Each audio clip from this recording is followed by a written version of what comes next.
Nasunog ang nasa 45 bahay sa Cabanatuan City, Nueva Ecija. Hindi bababa sa 70 pamilya ang apektado.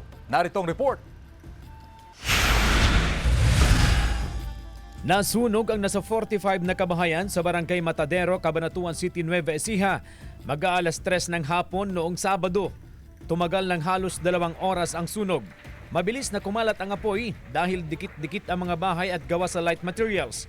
Pahirapan daw ang pag-apula sa sunog dahil masikip sa lugar. Nabot po siya ng third alarm, kaya po nagrespondihan na yung mga katabing bayan. Naging mabilis yung pagkalat ng apoy.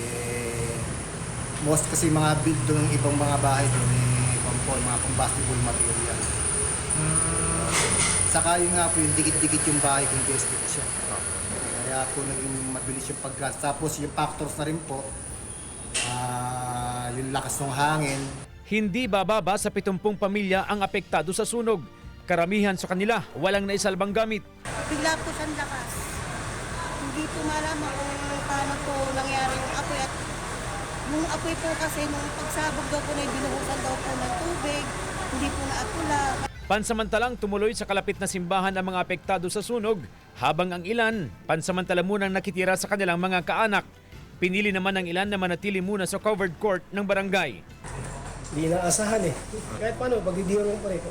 Pagdidiwang pa rin po yung New Year. Kahit na ganito.